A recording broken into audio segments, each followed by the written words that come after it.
Good day, ma'am. I am Julene Maulino, student nurse at Australian University, Philippines, and I'll be performing the initiating, maintaining, and terminating of blood transfusion. For the purpose is as a life-saving procedure to replace blood cells or blood product lost through several bleeding or during surgery when blood loss occurs, or to increase the blood count in an anemic patient. For the assessment is assess the following. It can be done during or before the procedure. Check the doctor's order, client's level of consciousness, and level of knowledge and understanding.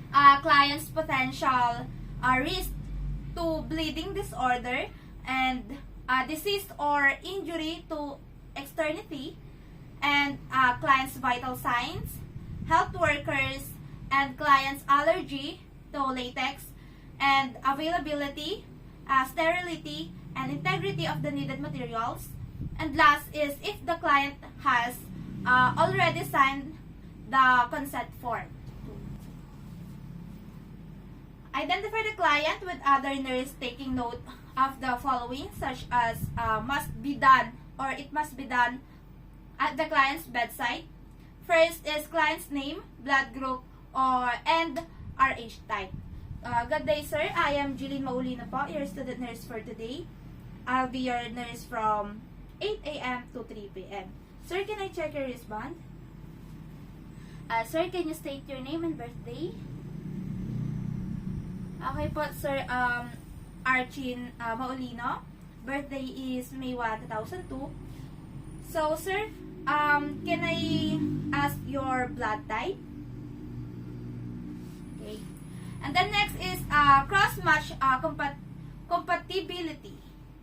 And next is donor blood group and RH type, unit and hospital number.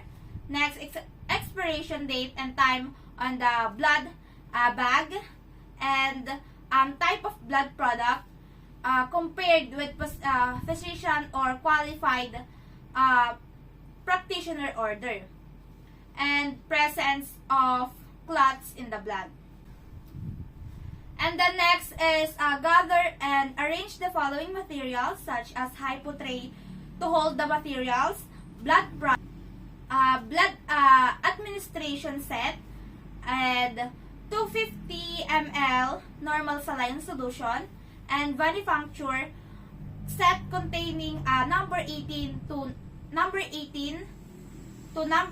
20 gauge needle or catheter, and chlorhexidine solution, alcohol swab or cotton balls in a receptacle with antiseptic solution, clean gloves, tape, and IV pole. Next is close the door and draw the curtain divider, raise the bed to its comfortable working height, and lower the side rails where you will work, and put away call light.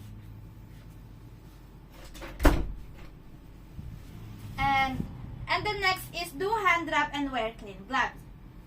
So next is open blood administration kit.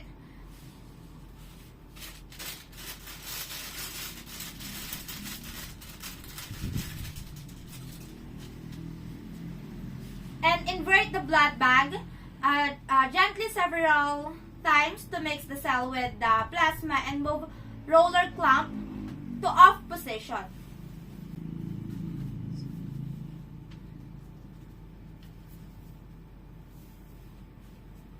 Spike blood unit with plastic spike.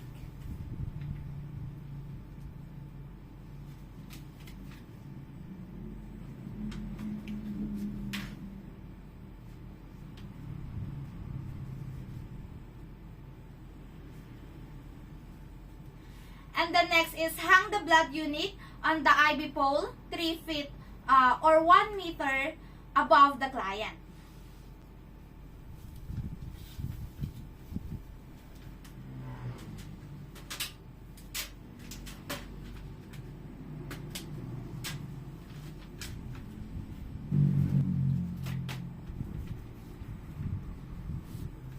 So imagine that this is a blood or blood bag.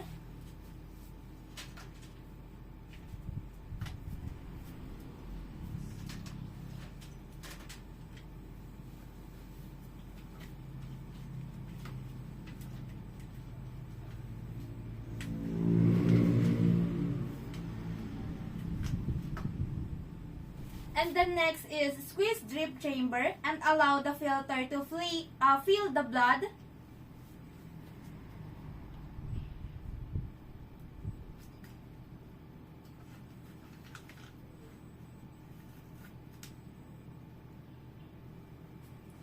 Open roller clamp and allow tubing to fill with blood to the hub.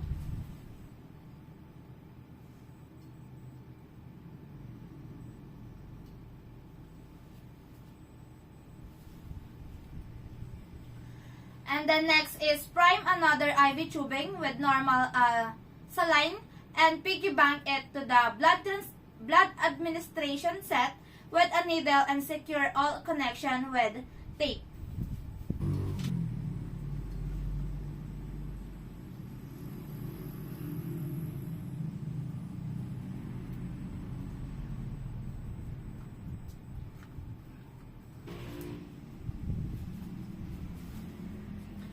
Attach tubing to venomous catheter using sterile precaution and open the lower clamp.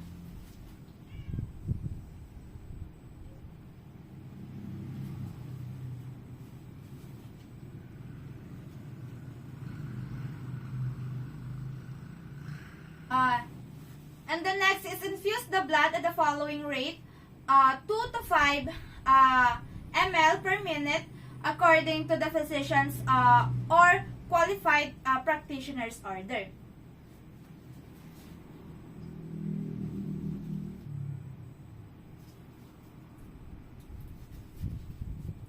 Stay with the client for the first 15 to 30 minutes.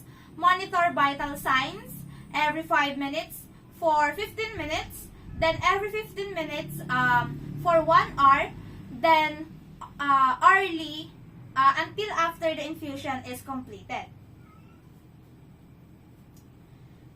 And the next is lower the bed, raise the side rails, and place call light within the client's reach.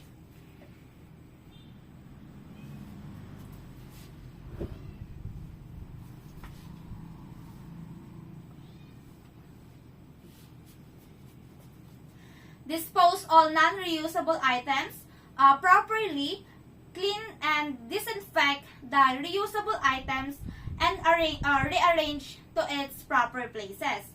And the next is remove gloves, discharge properly, and do hand washing.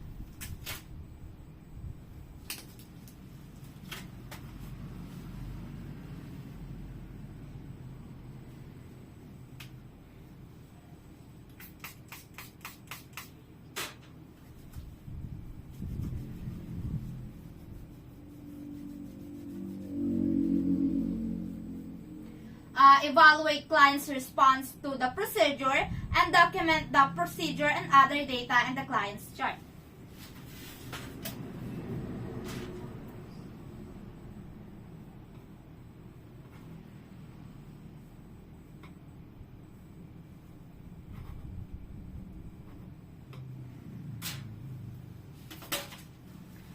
For the procedure and implementation for terminating a blood transfusion, first is prepare needed materials such as clean gloves, a hypo tray to hold the materials, an antiseptic swab, and pressure dressing and micropore.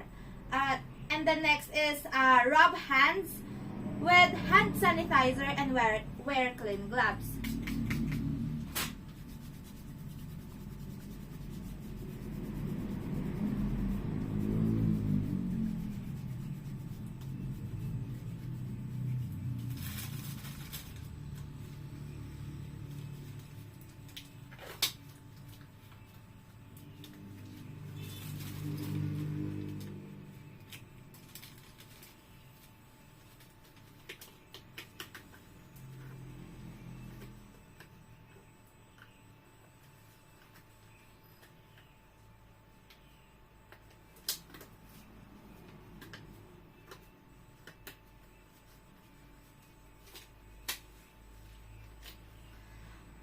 After blood has infused, allow the tubing to clear with normal saline.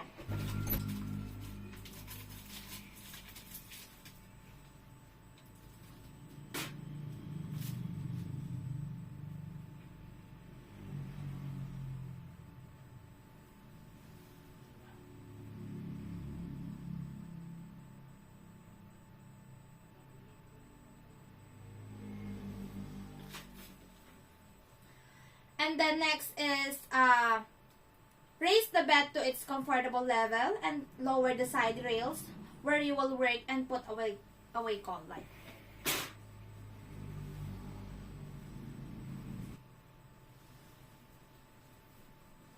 And then next is close the roller clamp.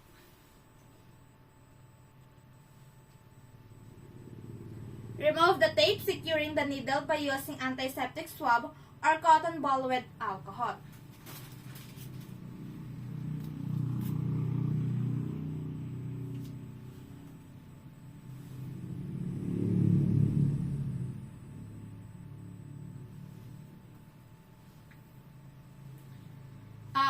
Using non-dominant hand, press the needle site with 2 fingers with a dry cotton ball and gently remove the needle. Replace with pressure dressing and secure the tape.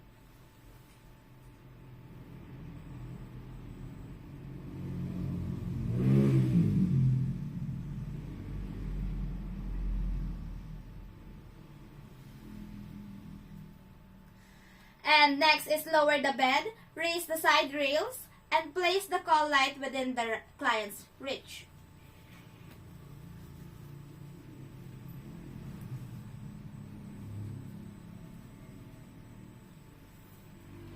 Remove gloves, discard properly, and do hand washing.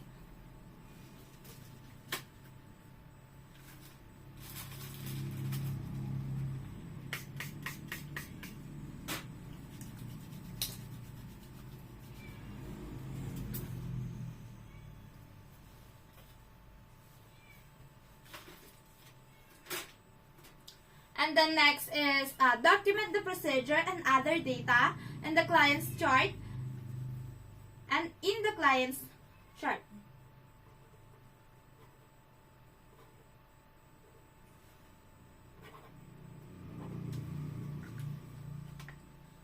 And then next is bring the empty bag or the empty blood bag or BT line and needles properly secured back to the blood bag.